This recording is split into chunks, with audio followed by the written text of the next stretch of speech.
آیت اللہ شمس الدین بھی ایک جوان کا واقعہ بیان کرتے ہیں. واقعہ میں نے کئی دفعہ بیان کیے, بس میں ان کی اسٹیٹمنٹ بیان کروں کہ جب ایک عالم نے ان سے پوچھا جوان سے کہ کبھی تم نے امام کو دیکھا ہے, تو وہ اتنا پرہیزگار تھا, اس نے بولا ہاں 1 گھنٹہ پہلے اسی شہر میں تھے امام.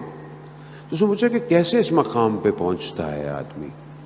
تو انہوں نے ایک فارمولہ دیا, بس کہا کہ اپنے آپ تک پہنچیں. یعنی اپنے آپ تک پہنچنے کا کیا مطلب؟ مثال کے طور پر خدا نہ خواستہ آپ بیمار ہو گئے, یا کوئی بیمار ہے, اب بیمار تو نہ دوائی کھا سکتا ہے, نہ کھانا کھا سکتا ہے, نہ اپنا خیال رکھ سکتا ہے, تو کون پہنچتا ہے اس تک؟ اگر ہاسپٹل میں ہے تو نرس, ڈاکٹر, کوئی جو اس کے ساتھ ہے, اٹینڈنٹ, وہ پہنچتا ہے تاکہ اس کو اس کی بیماری دور ہو, یہ صحیح ہو. وہ جوان کیا کہہ رہا ہے؟ خود اپنے آپ تک پہنچو, یعنی کوئی نہیں پہنچے گا, خود پہنچو. خود دیکھو مرض کیا ہے تمہارے اندر, خود جانتے ہو تمہیں کیا مشکل ہے. ہر انسان خود جانتا ہے. ایسا ہو ہی نہیں سکتا کہ آپ کو نہ پتا ہو کہ آپ کی پرابلم کیا ہے. آپ کو پتا ہے آپ کی پرابلم کیا ہے. میں جانتا ہوں میری مشکل کیا ہے. میں جانتا ہوں کہ میں جب بھی پرواز کرنے کی کوشش کرتا ہوں میں گر جاتا ہوں. کیوں گر رہا ہوں میں بار بار بار بار بار بار؟ اس کا مطلب میں ایک ہی جگہ گر رہا ہوں, تو میں کیوں نہیں اس کو صحیح کرتا؟ میرے اختیار میں نہیں ہے, میرے بس میں ہو, آپ کے اختیار میں نہیں ہے, تو اللہ نے آپ کو یہ دیے ہوئے نا جو با اختیار ہیں, ان کے دروں پہ آئے, ان کے دروں پہ آئے نا. زیارت جامع کبیرہ میں ہم پڑھتے ہیں کہ ہماری باز گشت, ہمارا پلٹنا, امام کہتے ہیں کہ تمہاری باز گشت, تمہارا پلٹنا ہماری طرف ہے, تم نے ہماری طرف ہی آنا. خوب جب آنا ہی ہے تو خوب انہی کے دروازے پر آؤ, یہی بچائیں گے. کون بچائے گا؟ کوئی اور نہیں بچائے گا. عزیزان محترم, خوب انہی کے دروازے پر آیا. ہر شخص ان کے دروازے پر آیا, مشکل میں آیا, ہر طریقے سے آیا. اللہ آغا انصاریان بہت بڑے عالم دین ہیں.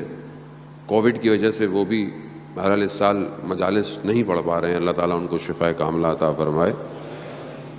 وہ حرم امام رضا میں مجلس پڑھ رہے تھے, خادم کا ایک واقعہ بیان کیا انہوں نے.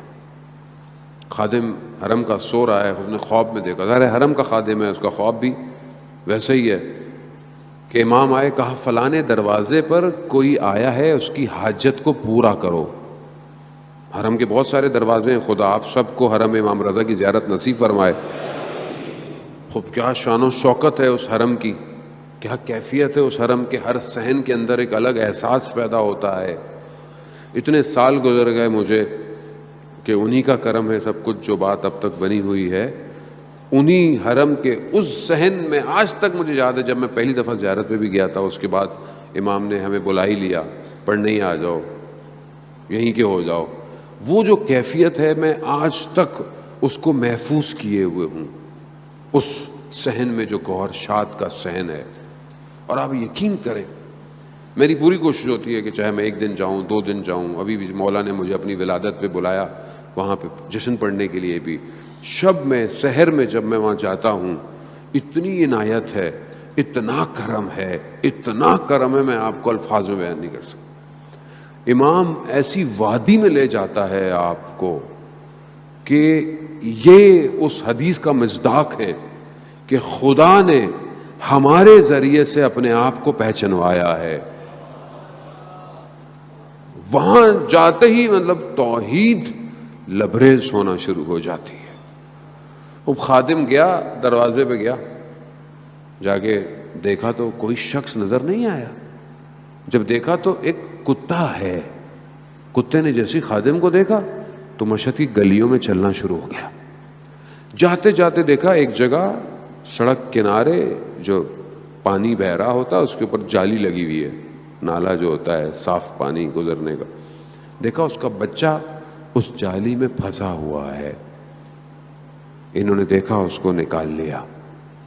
آغا انصاریان حرم امام رضا کے اندر امام سے مخاطب ہوئے, یا امام رضا, ہم جانور سے کم تو نہیں مولا, آپ کی بارگاہ میں آئے ہوئے ہیں. کوئی نہیں بچائے گا ان کے علاوہ عزیزان محترم. یہ جو مشکل ہے نا صرف متصل ہونے کی دیر ہے، بس توسل کریں.